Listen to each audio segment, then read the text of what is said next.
Fala aí, torcedor palmeirense, trazendo mais um vídeo aqui no nosso canal e mais um vídeo aí para falar do Palmeiras. Palmeiras que entrou em campo na noite de ontem contra o Bragantino e num jogo morno, Palmeiras ficou no 0-0 dentro de casa, poucas chances criadas na partida. Palmeiras teve uma chance no final do jogo com o Estevão que bateu para fora. E quem brilhou foi o Everton, né? O Everton fez pelo menos 2 grandes defesas na partida e saiu ali como um dos melhores em campo. Antes de soltar aí o debate para a gente estar analisando aquilo que os comentaristas falaram, quero convidar você que ainda não é inscrito no nosso canal, se inscreva, ativa o sininho das notificações para você não perder nada. Tudo do Palmeiras, tudo do Verdão você encontra aqui no nosso canal Futebol Verde React. Vamos aí para o debate, fica até o final do vídeo. No final do vídeo eu trago aqui os melhores jogadores que eu gostei aí na partida de ontem. Conhecido com as figuras que fazem o futebol. Domingo eu estava no pós-jogo de São Paulo e Corinthians, todos os personagens são paulinos e corintianos foram muito felizes nas entrevistas, nos depoimentos como um todo, e o Everton passou por essa última declaração, que é um assunto em tese um pouco menor no contexto de hoje, que é a coisa dos jovens. Você pode ter 15 chances ou uma, você nunca sabe quem é você falando sobre, né, o comportamento e tal. Olha, parabéns ao Everton, achei uma entrevista realmente espetacular. Eu não gosto de ser sommelier de torcida, acho que a torcida tem o seu sentimento, tem tudo. Me parece criticar futebol agora um pouco cedo, mas a percepção de mercado, a gente está falando, não é o primeiro ano que a janela palmeirense, para os palmeirenses, é abaixo da concorrência. Embora um jogador muito importante não jogou ainda. Se a gente for elencar as melhores contratações, acho que é inegável que o Paulinho entra talvez num top 3 de grandes reforços nessa janela. Anderson Barros.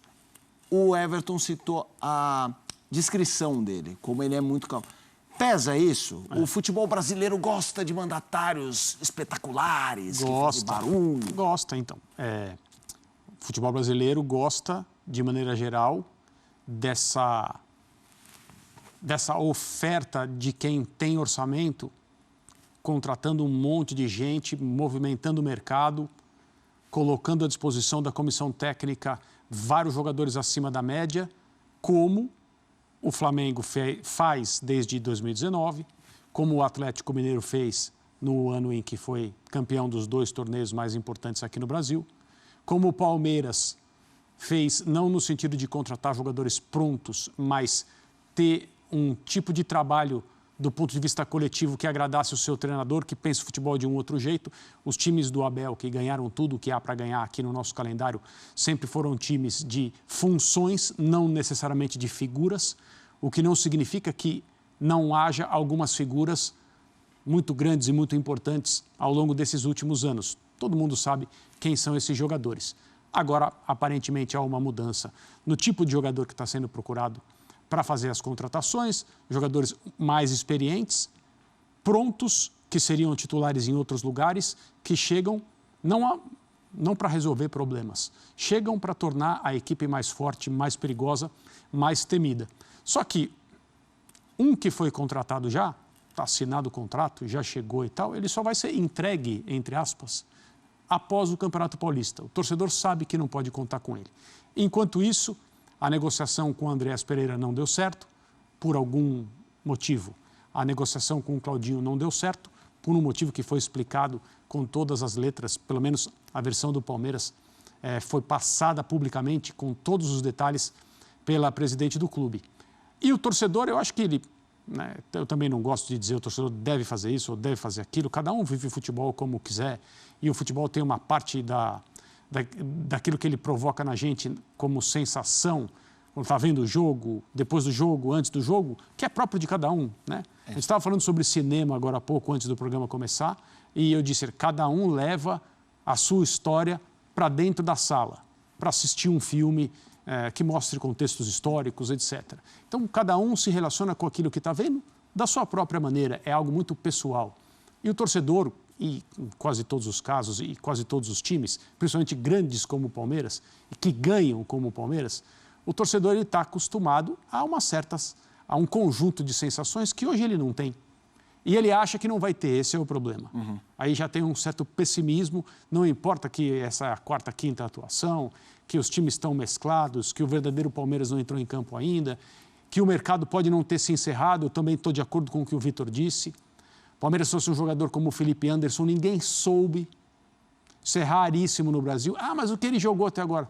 Gente, calma aí. Ele foi trazido durante a temporada passada. Esse é um jogador que ainda pode render tecnicamente muitos frutos ao time do Palmeiras e pode jogar muito bem durante muito tempo no Palmeiras e ajudar em conquistas importantes.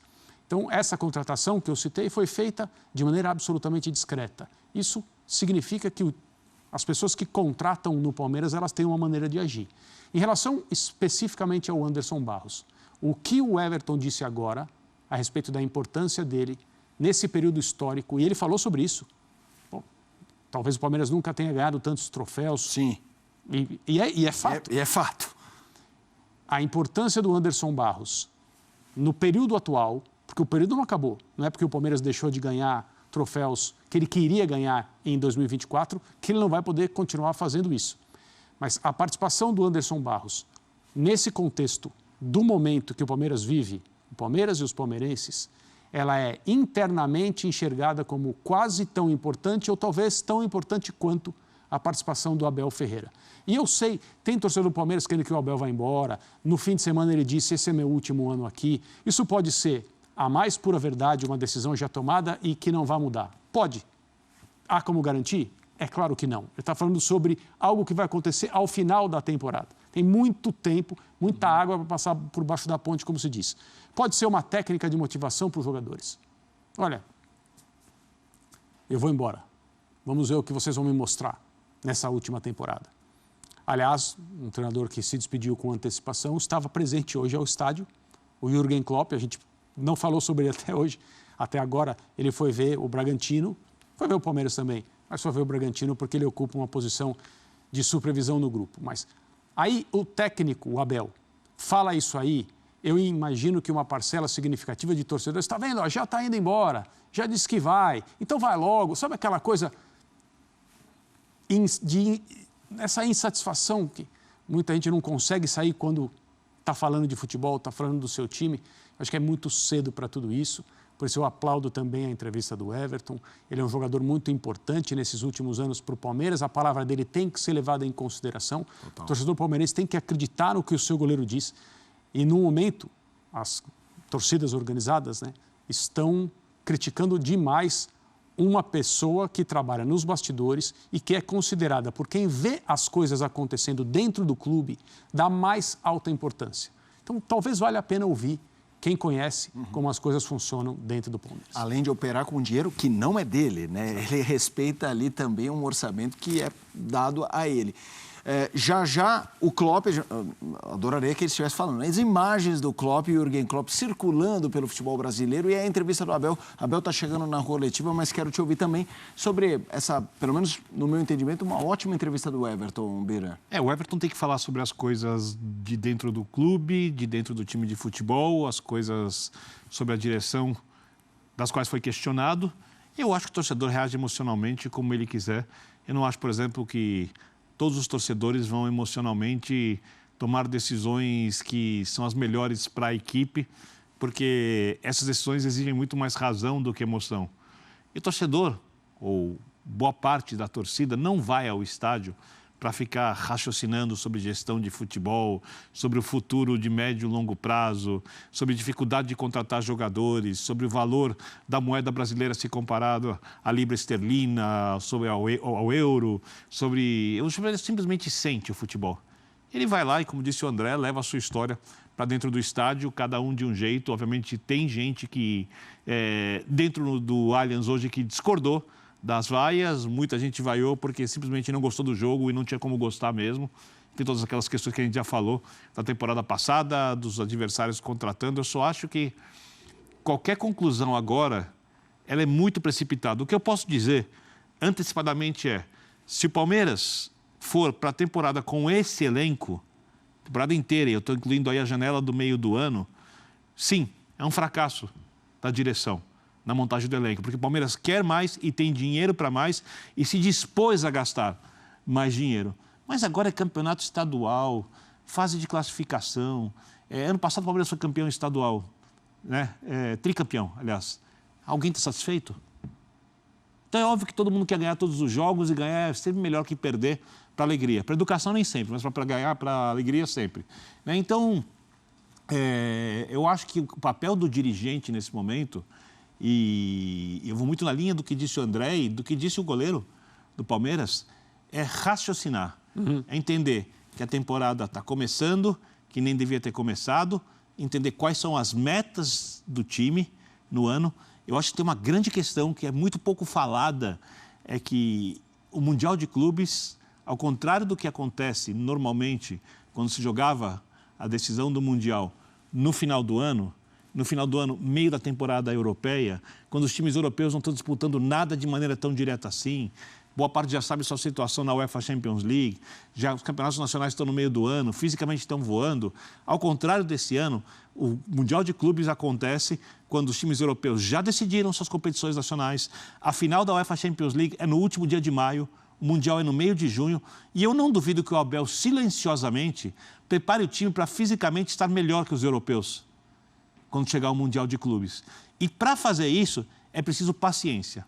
Não dá para gastar o time fisicamente ou fazer como o ano passado, quando o Palmeiras usou o time principal várias vezes nessa fase de classificação do estadual para obter uma vantagem, abriu mão até na primeira rodada da Libertadores para jogar uma final de estadual, porque esse ano talvez a principal meta do Palmeiras seja uma temporada muito melhor do Brasileiro em diante, março em diante, e principalmente no Mundial. E eu acho que olhando o grupo que o Palmeiras tem da fase de classificação do Mundial, chegando fisicamente melhor que o Porto, que os outros times, o Palmeiras tem muita chance de ir adiante e talvez fazer um grande Mundial.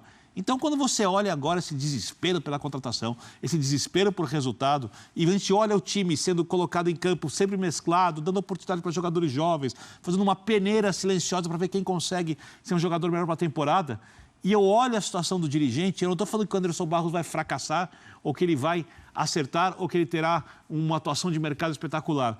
Mas eu entendo que é preciso paciência para você dar a tacada certa, né? E o Andrés, para mim, seria uma tacada certa. Eu acho que o Paulinho deve ser uma tacada certa. Eu acho que o Facundo foi uma baita tacada. Eu acho que o Palmeiras está contratando bem. Não o suficiente. Só que o momento da temporada dá ao Palmeiras ainda um bom tempo de sobra para contratar o que precisa. Não é preciso desespero agora.